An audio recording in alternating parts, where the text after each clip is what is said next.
اعوذ باللہ من الشیطان الرجیم، بسم اللہ الرحمن الرحیم۔ السلام علیکم ناظرین، میں ہوں آپ کا میزبان Mirza Nadeem Baig, programme views on news with Mirza Nadeem Baig میں۔ ناظرین محترم، آج 28 جنوری 2021 ہے اور جمعرات کا روز ہے۔ جمعرات کے روز کے خبرنامے کے ساتھ آپ کی خدمت میں حاضر ہوں۔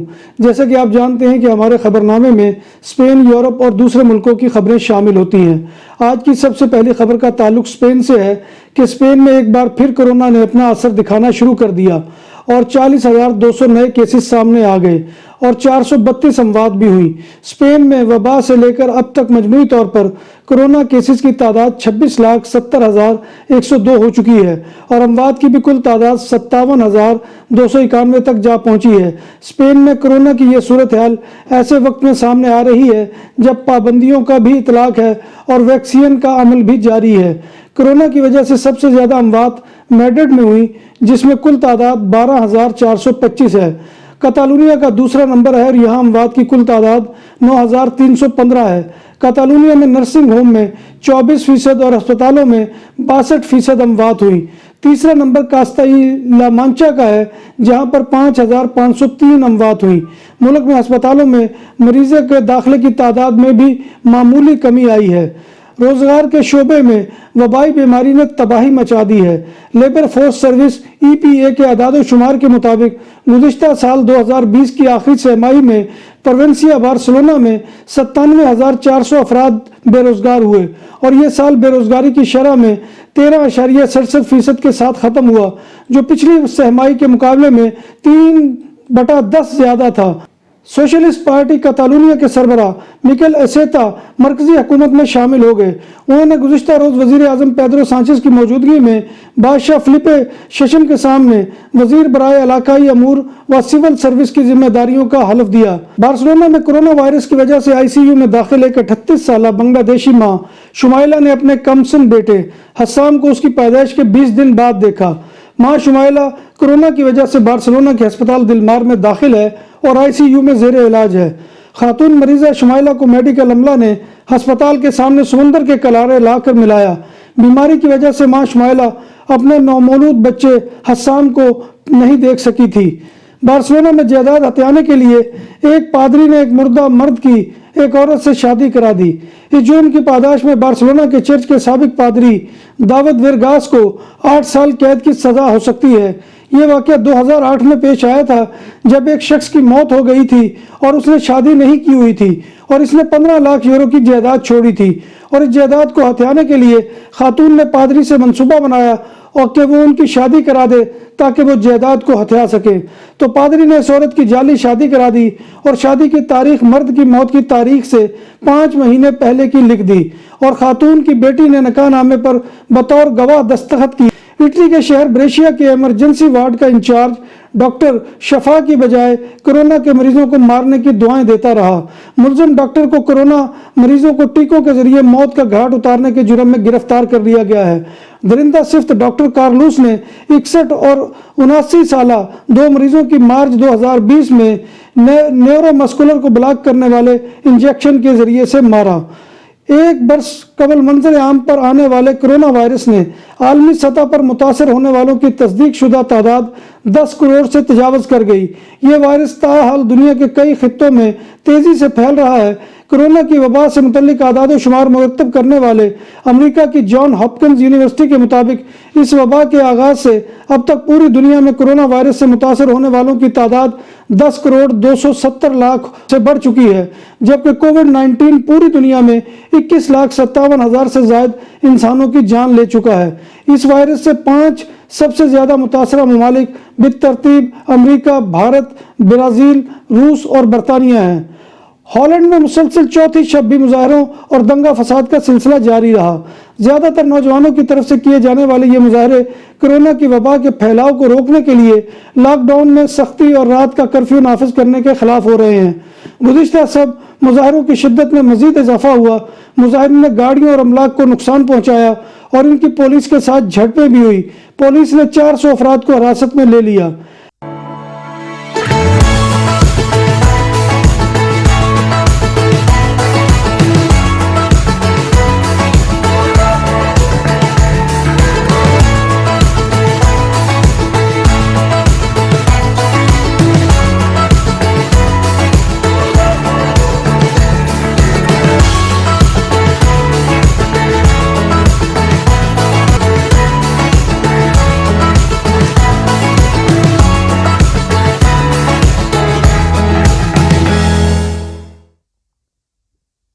جرمن ادارے رابرٹ کوخ انسٹیٹیوٹ کے مطابق ملک میں نئے کرونا وائرس انفیکشن کی تعداد میں واضح اضافہ ہو رہا ہے۔ گزشتہ 24 گھنٹوں کے دوران اس وائرس سے 13,202 افراد متاثر ہوئے۔ یہ تعداد اس سے ایک روز قبل کے مقابلے میں 2 گنا سے بھی زیادہ ہے۔ جرمنی میں گزشتہ 24 گھنٹوں کے دوران کووڈ-19 کے سبب ہونے والی اموات کی تعداد 982 رہی۔ جرمنی میں اس وبا کے آغاز سے کرونا وائرس سے متاثرہ افراد کی کل تعداد 21,61,279 ہو چکی ہے۔ کووڈ-19 یہاں 53,972 افراد کی جان لے چکا ہے۔ کرونا وائرس کی تبدیل شدہ شکل کے پھیلاؤ کو روکنے کے لیے جرمن حکومت ملک میں داخلے پر بھی سخت پابندیاں لاگو کرنے کا ارادہ رکھتی ہے۔ ان پابندیوں میں ایسے ممالک سے آنے والی پروازوں پر بندش بھی شامل ہے جو وائرس کی تبدیل شدہ قسم کے زیادہ خطرات کا شکار ہیں۔ ان میں برطانیہ، جنوبی افریقہ، برازیل اور پرتگال شامل ہیں۔ اخبار کے مطابق اس فہرست میں ہالینڈ اور آئرلینڈ بھی شامل ہو سکتے ہیں۔ برطانیہ میں نئے وائرس کے شکار ہونے والے افراد میں نمودار ہونے والی عام علامات کی ریسرچ کے بعد شناخت ہو گئی۔ نئی اقسام سے متاثرہ افراد میں کھانسی، تھکاوٹ، گلے میں سوجن اور مسلز کی تکلیف زیادہ عام علامات ہوتی ہیں۔ تحقیق میں یہ نتیجہ نکلا ہے کہ برطانیہ میں کووڈ-19 کی نئی اور پرانی اقسام سے 6,000 افراد کے ڈیٹا کے تجربے کے بعد نکالا گیا ہے۔ تحقیق کے دوران دریافت کیا گیا ہے کہ کرونا کی نئی قسم سے متاثرہ 3,500 افراد میں سے 35% میں کھانسی، 32% نے تھکاوٹ، 25% نے مسلز میں تکلیف اور 21.8% نے گلے میں سوجن کو رپورٹ کیا ہے۔ تحقیق میں دریافت کیا گیا ہے کہ نئی قسم سے متاثرہ 16% افراد کو سونگھنے کی حس جبکہ 15% کو چکھنے کی حس سے محرومی کا سامنا ہوا، جو پرانی قسم کے مریضوں میں 18% تھی۔ پرانی اور نئی قسم میں سر درد، سانس لینے میں مشکلات، ہیضہ اور الٹیوں کی شرح میں کوئی فرق نظر نہیں آیا۔ سنگاپور میں حکام کے مطابق ایک ایسا 16 سالہ بھارتی نژاد مسیحی لڑکا گرفتار کر لیا گیا ہے جو مقامی مسلمانوں پر نیوزی لینڈ کے شہر کرائسٹ چرچ میں 2 مساجد پر کیے گئے دہشت گردانہ حملوں جیسے حملے کرنا چاہتا تھا۔ کرائسٹ چرچ مسلمانوں کی 2 مساجد پر حملوں میں 2019 میں 51 افراد جاں بحق ہو گئے تھے۔ بتایا گیا ہے کہ یہ 16 سالہ لڑکا جو ایک بھارتی نژاد پروٹسٹنٹ مسیحی شہری ہے، 15 مارچ کو کرائسٹ چرچ حملوں کے 2 سال پورے ہونے کے موقع پر سنگاپور میں بھی مسلمانوں کے خلاف ایسے ہی حملوں کا خواہش مند تھا اور اس سلسلے میں اس نے ضروری تیاریاں بھی کر لی تھی۔ سرکاری ذرائع ابلاغ کے مطابق یہ 16 سالہ ملزم سنگاپور میں آج تک دہشت گردی سے متعلق الزامات کے تحت گرفتار کیا جانے والا سب سے کم عمر مشتبہ ملزم ہے۔ انڈیا کی حکومت نے ریاست جھارکھنڈ کی سماجی کارکن چھٹنی مہتو کو اعلیٰ سول ایوارڈ پدما شری سے نوازنے کا اعلان کیا ہے۔ کسی دور میں چھٹنی دیوی کو ان کے گاؤں والوں نے ڈائن اور چڑیل قرار دے کر انسانی فضلہ پھیلایا تھا، انہیں گھر سے نکال دیا تھا اور اس وقت ان کے شوہر نے بھی ان کا ساتھ نہیں دیا تھا۔ اس واقعے کے بعد وہ خود اس سماجی برائی کے خلاف لڑائی میں شامل ہو گئیں اور ان خواتین کی مدد کرنے لگیں جنہیں آج بھی ڈائن قرار دے کر ان پر ظلم ہوتا ہے اور کوئی ان کی مدد کے لیے آگے نہیں آتا۔ سکھ گلوکار دیپ سنگھ نے کسانوں کو لال قلعے تک لے جانے کے لیے اکسایا تھا۔ اس نے لال قلعے پر سکھ مذہب کا پرچم نشان صاحب لہرایا۔ اس نے جھنڈا لہرانے کی ذمہ داری قبول کی ہے۔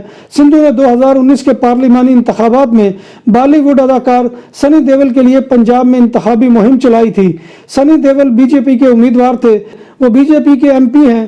دیپ سنگھ نے کسانوں کے احتجاج میں شامل ہونے کی وجہ سے سنی دیول سے خود کو الگ کر لیا۔ ان کا کہنا ہے کہ سندھو اب ان کے ساتھ نہیں ہے۔ دوسرے کسان رہنماؤں کے ساتھ دلیپ سندھو کو بھی نیشنل انویسٹیگیشن ایجنسی NIA کی جانب سے نوٹس جاری کر دیا گیا ہے۔ بھارت کے یوم جمہوریہ پر دارالحکومت نئی دہلی میں منگل کو ہنگامہ آرائی کرنے والے ہزاروں کسان واپس اپنے دھرنے کے مقامات پر پہنچ گئے ہیں۔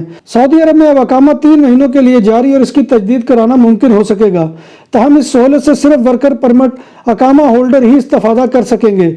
گھریلو امرا وہ تمام ملازمین جو اس کے دائرے میں آتے ہیں ان پر یہ فیصلہ لاگو نہیں ہوگا۔ اس امر کا فیصلہ خادمین حرمین شریفین شاہ سلمان بن عبدالعزیز کی صدارت میں منعقد ہونے والے اجلاس میں ہوا۔ فرانس سے تعلق رکھنے والے نوجوان نے بلیک ایلین خلائی مخلوق جیسا بننے کے شوق میں چہرہ بگاڑ لیا اور اس نوجوان نے اپنے چہرے کے بگاڑ کے لیے سرجری اسپین سے کروائی ہیں۔ 32 سالہ اینتھنی لوفریڈو نے بلیک ایلین جیسا بننے کے لیے چہرے اور جسم کو مختلف سرجریوں کی مدد سے تبدیل کروایا۔ اینتھنی لوفریڈو نے اپنی ناک اور ہونٹ کٹوا دیے جس کے باعث اسے اب بولنے میں دشواری کا سامنا ہے۔ لوفریڈو نے نہ صرف اپنے پورے جسم پر بلکہ آنکھوں پر بھی سیاہ رنگ کے ٹیٹو بنوا رکھے ہیں۔ نوجوان کا کہنا ہے کہ فرانس میں ناک کٹوانا غیر قانونی ہے، اس لیے اس نے اسپین جا کر ناک کی سرجری کروائی۔ ناظرین محترم، یہ تھا آج کا خبر نامہ جو میں آپ کی خدمت میں لے کر حاضر ہوا تھا۔ امید ہے کہ آپ کو ہمارا یہ سیگمنٹ پسند آئے گا۔ آپ سے گزارش یہی ہے کہ آپ ہمارے channel BBC update T V کو سبسکرائب کریں، اس کے پروگرام کو لائک کریں اور کمنٹ کرنا مت بھولیے، کیونکہ آپ کا کمنٹ کرنا ہماری رہنمائی اور ہماری عزت افزائی کا سب سے بڑا ذریعہ ہوتا ہے۔ تو ناظرین محترم، اللہ تبارک و تعالیٰ سے دعا ہے کہ وہ ہمیں ایمان اور صحت کی سلامتی کے ساتھ زندہ رکھے اور ہمارا خاتمہ ایمان کے اوپر کرے، اور دنیا میں اس وقت جو انسان اس وبا کا شکار ہے، اللہ تبارک و تعالیٰ ان کو اس سے نجات دے اور پوری دنیا کو امن اور شانتی کا گہوارہ بنا دے، آمین یا رب العالمین۔ اسی کے ساتھ اپنے میزبان مرزا ندیم بیگ کو اجازت دیجیے، انشاءاللہ کل آپ سے دوبارہ ملاقات ہوگی، تب تک اللہ حافظ۔